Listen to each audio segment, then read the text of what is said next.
2 Kings chapter 14. In the second year of Jehoash, son of Jehoahaz, king of Israel, Amaziah, son of Joash, king of Judah, began to reign. He was 25 years old when he became king, and he reigned in Jerusalem 29 years. His mother's name was Jehoiadin. She was from Jerusalem. He did what was right in the eyes of the Lord, but not as his father David had done. In everything, he followed the example of his father Joash. The high places, however, were not removed. The people continued to offer sacrifices and burn incense there. After the kingdom was firmly in his grasp, he executed the officials who had murdered his father the king.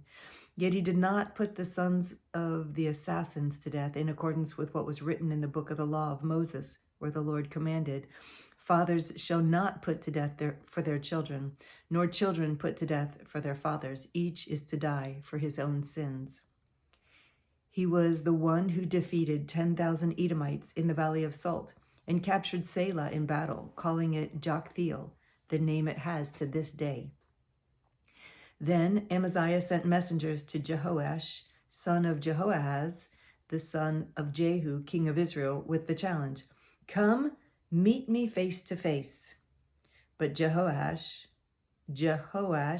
king of Israel, replied to Amaziah, king of Judah, "A thistle in Lebanon sent a message to a cedar in Lebanon. Give your daughter to my son in marriage." Then a wild beast in Lebanon came along and trampled the thistle underfoot. "You have indeed defeated Edom, and now you are arrogant. Glory in your victory, but stay at home. Why ask for trouble and cause your own downfall and that of Judah also?" Amaziah, however, would not listen. So Jehoash, king of Israel, attacked. He and Amaziah, king of Judah, faced each other at Beth Shemesh in Judah. Judah was routed by Israel, and every man fled to his home. Jehoash, king of Israel, captured Amaziah, king of Judah, the son of Joash, the son of Ahaziah, at Beth Shemesh. Then Jehoash went to Jerusalem and broke down the wall of Jerusalem from the Ephraim gate to the corner gate, a section about 600 feet long. He took all the gold and silver and all the articles found in the temple of the Lord and in the treasuries of the royal palace. He also took hostages and returned to Samaria. As for the other events of the reign of Jehoash, what he did and his achievements, including his war against Amaziah, king of Judah, are they not written in the book of the annals of the kings of Israel? Jehoash rested with his fathers and was buried in Samaria with the kings of Israel. And Jeroboam, his son, succeeded him as king. Amaziah, son of Joash, king of Judah, lived for 15 years after the death of Jehoash, son of Jehoahaz, king of Israel. As for the other events of Amaziah's reign, are they not written in the book of the annals of the kings of Judah? They conspired against him in Jerusalem, and he fled to Lachish, but they sent men after him to Lachish and killed him there. He was brought back by horse and was buried in Jerusalem with his fathers in the city of David. Then all the people of Judah took Azariah, who was 16 years old, and made him king in place of his father Amaziah. He was the one who rebuilt Elath and restored it to Judah after Amaziah rested with his fathers. In the 15th year of Amaziah, son of Joash, king of Judah, Jeroboam, son of Jehoash, king of Israel, became king in Samaria, and he reigned 41 years. He did evil in the eyes of the Lord and did not turn away from any of the sins of Jeroboam, son of Nebat, which he had caused Israel to commit.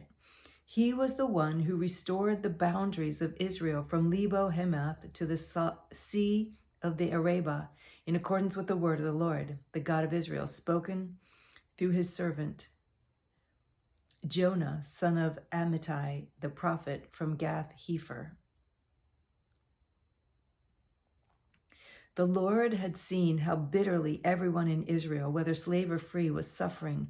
There was no one to help them. And since the Lord had not said he would blot out the name of Israel from under heaven, he saved them by the hand of Jeroboam, son of Jehoash. As for the other events of Jeroboam's reign, all he did and his military achievements, including how he recovered for Israel both Damascus and Hamath, which had belonged to Yadi? Are they not written in the book of the annals of the kings of Israel?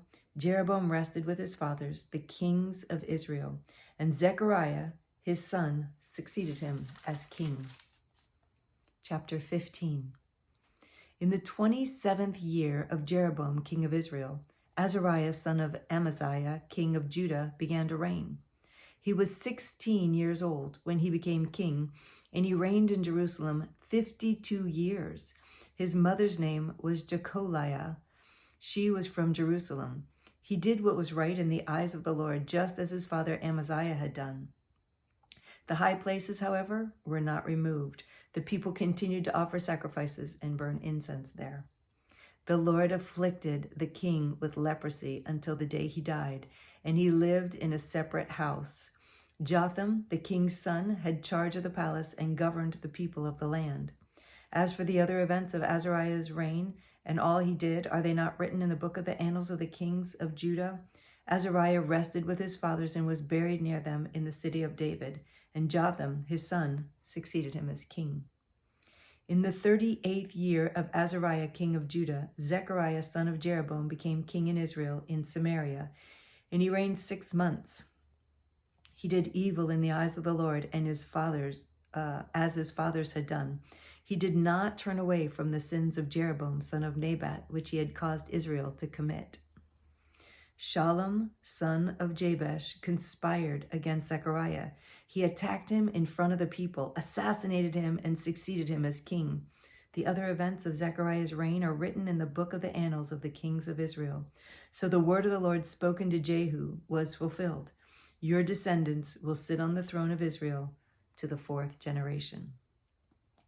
Shallum, son of Jabesh, became king in the 39th year of Uzziah, king of Judah, and he reigned in Samaria 1 month. Then Menahem, son of Gadai, went from Tirzah up to Samaria. He attacked Shallum, son of Jabesh, in Samaria, assassinated him, and succeeded him as king.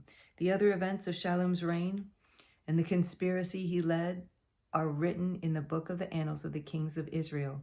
At that time, Menahem, starting out from Tirzah, attacked Tifsah and everyone in the city and its vicinity, because they refused to open their gates.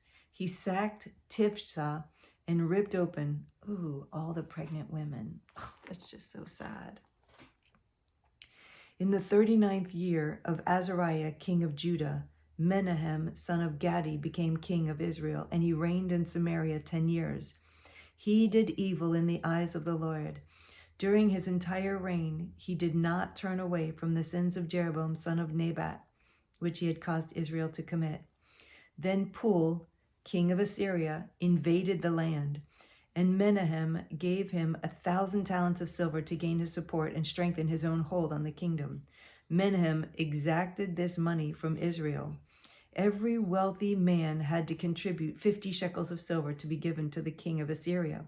So the king of Assyria withdrew and stayed in the land no longer.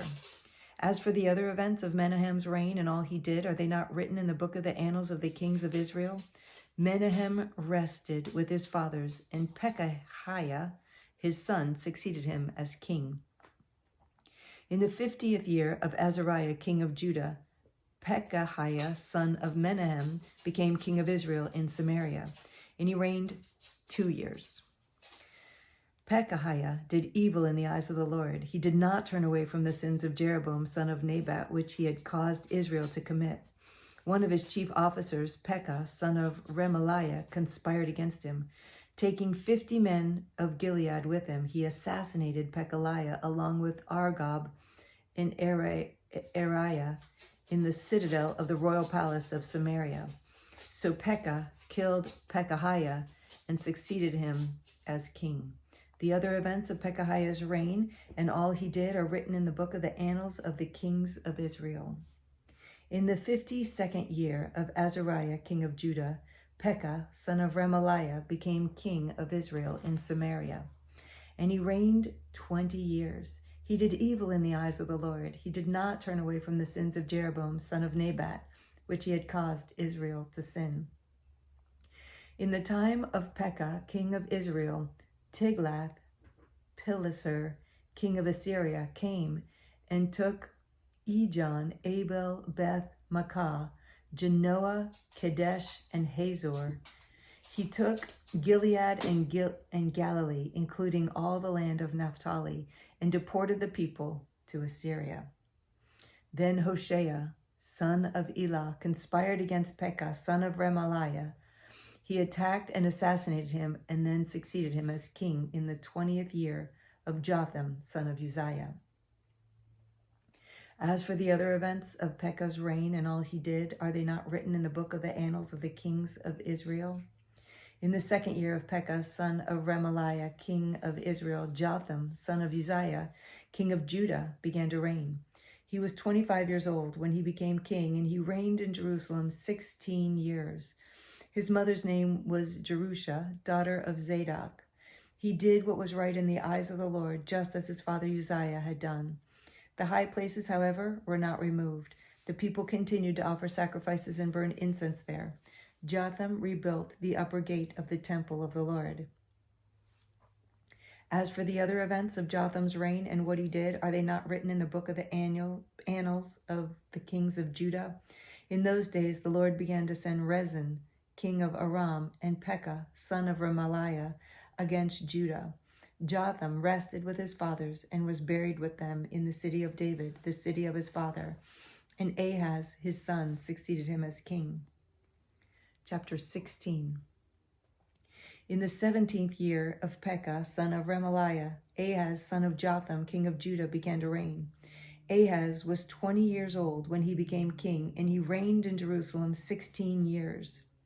Unlike David his father, he did not do what was right in the eyes of the Lord his God. He walked in the ways of the kings of Israel and even sacrificed his son in the fire, following the detestable ways of the nations the Lord had driven out before the Israelites. He offered sacrifices and burnt incense at the high places on the hilltops and under every spreading tree. Then Rezin, king of Aram, and Pekah, son of Remaliah, king of Israel, marched up to fight against Jerusalem and besieged Ahaz, but they could not overpower him. At that time, Rezin, king of Aram, recovered Elath for Aram by driving out the men of Judah. Edomites then moved into Elath and had lived there to this day. Ahaz sent messengers to say to Tiglath-Pileser, king of Assyria, I am your servant and vassal. Come up and save me out of the hand of the king of Aram and of the king of Israel who are attacking me. And Ahaz took the silver and gold found in the temple of the Lord and in the treasuries of the royal palace and sent it as a gift to the king of Assyria. The king of Assyria complied by attacking Damascus and capturing it. He deported its inhabitants to Kir and put Rezin to death. Then King Ahaz went to Damascus to meet Tiglath-Pileser, king of Assyria. He saw an altar in Damascus and sent to Uriah the priest a sketch of the altar with detailed plans for its construction. So Uriah the priest built an altar in accordance with all the plans that King Ahaz had sent him from Damascus and finished it before King Ahaz returned. When the king came back from Damascus and saw the altar, he approached it and presented offerings on it. He offered up his burnt offering and grain offering, poured out his drink offering, and sprinkled the blood of his fellowship offerings on the altar. The bronze altar that stood before the Lord he brought from the front of the temple, from between the new altar and the temple of the Lord, and put it on the north side of the new altar. King Ahaz then gave these orders to Uriah the priest. On the large new altar, offer the morning burnt offering and the evening grain offering, the king's burnt offering and his grain offering, and the burnt offering of all the people of the land, and their grain offering and their drink offering. Sprinkle on the altar all the blood of the burnt offerings and sacrifices, but I will use the bronze altar for seeking guidance. And Uriah the priest did just as King Ahaz ordered. King Ahaz took away the side panels and removed the basins from the movable stands. He removed the sea from the bronze bowls that supported it and set it on a stone base. He took away the Sabbath canopy that had been built at the temple and removed the royal entryway outside the temple of the Lord in deference to the king of Assyria. As for the other events of the reign of Ahaz and what he did, are they not written in the book of the annals of the kings of Judah? Ahaz rested with his fathers and was buried with them in the city of David, and Hezekiah, his son, succeeded him as king.